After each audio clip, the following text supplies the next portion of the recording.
Icha kan ammoo Yihudaarraa wanti gargar isa baasu jira, wanti adda isa godhu jira. Yihudaas Yesuus Kiristoosin gurgurateerraa kan adda isa baasu jira. Kun immoo ndoo maqaa isaa balleessee birrii gaarii fudhateetudha. As deebi'e iyyuu. Yihudaan birrii xinnootiin Yesuus Kiristoos kan inni gurgurate. Shisola, welcome. Namoonni fiisiista kana sana kana jedhu garuu wantoota muraasa irratti dubbadha jechuudha.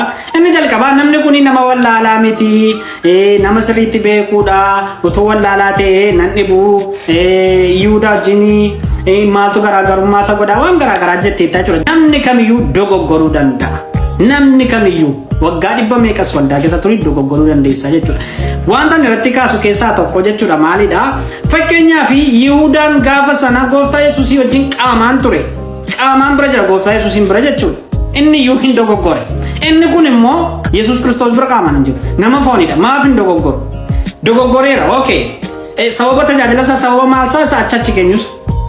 Namni foonii tokko inuma dogoggoreera akka nama tokkooti. Inni lammaffaa waan ati jettee Yihudaa wajjin maaltu gargar isa godhaa jettee gaaffii baay'ee bareedaadha. Yihudaa wajjin baay'ee garaagarummaa qabaa jechuudha. Tokkoffaa Yihudaanii seexanatu lapheessaa hatee saantima barbaacha Gooftaa Yesuusin dabarsee gurgurate.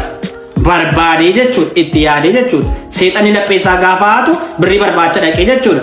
Siisaayini immoo maal adda godhe yoo jenne siisaayini rakkoo waldaa keessaa qabaachuu danda'a, rakkoo biraa qabaachuu danda'a dubbateera jechuudha. Garuu gaafa dhaqee shaadaa qabatee birrii barbaadeen nannee ofii isaaniitii birrii laataniif birrii naa kennaan jenne gurbaan shaadaa qabachuu duwwaa ture jechuudha jiisa.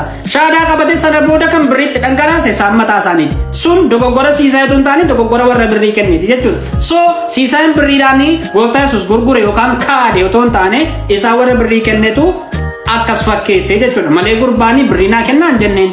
Okay? Garaagarummaan isaa kanadha jechuudha. Yihudaan barbaadee gurgurate siisaa immoo otoo inni hin barbaadin birrii laataniif waan lama jira ammasii jechuudha.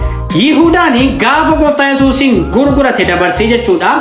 Gaabbii yookaan tsatsattisa jedhamu baay'eetti dhaga'amurraan kan ka'e maal godhee saantimicha gada caasee dhaqee of fannise of ajjeese. Sababa maalitti? Sababa lapheensaa gaddeefi jechuudha. Siisaa immoo maal godhee guyyaa tokko tumbuliin sababa lapheensaa gaddeefi faarfataa soolanii fi faarfataa soolaadhaa fi Abdusalaamitti bilbilatee kottaa naa kadhadhaa jedhee gaafa itti bilbilu maaliif lapheensaa cabeera gaddeera waan godhe sanatti dogoggora ta'uusaa bareera sana booda dhaqanii kadhataniif. So garaagarummaan isaa akka kanadha jechuudha. Siigalee namni tokko hin dogoggoree gaafa deebi'u immoo waaqatu dhiifama godhaan malee nama miti. Jalqabarratti waan ati beekuu qabdu jechuudha. Warra ati jettee inni sadaffaan immoo jechuudha. Warra sajala culculcul jettaniitti I don't know eenyudhaan akkati jettan hin beekun. Ijoollee TikTok irraan jetta yoo ta'e I don't know faarfataa Solomooniidhaa fi yookaan hojjetaa wangeelaa Abdusalaamiidhaan jetta yoo ta'e baay'ee dogoggorteetta jechuudha. Isaanin jechaa jirta yoo ta'e garuu immoo ijoollee TikTok irraatiin jetta yoo ta'e rakkoon qabu. Sababni isaa gaafa inni shaadaa qabate ijoolleen musliimaa profaayilii kaa'achaa turan hundi isaanii jechuudha. Namoonni baay'een caffaraa turanii kana gama isaan diina keenyaa gama maaloo ta'edhanii hawaara kaasaa turan. Asii immoo gaafa ni deebi'u ijoolleen keenya immoo aarisa sanaatti deebisanii gochaa jiru. Dinqaa ayidallam, birqimmaa ayidallam. Taargeetiin kee maalidha braazer? An taargeetii kennaa galuu dide. Sii galee atamma jara biratti jaallatamuuf jecha hawaaraan kaasin. So sirriitti ilaalii wanticha badiinees akka jiru. Namni nama foonidhaan dogoggoraa. Waaqayyotu immoo dhiifama godhaaf. Waaqayyo immoo nama dogoggora isaa baree itti deebi'ee dhiifama ni godhaaf. Akkasiin jechuu barbaada.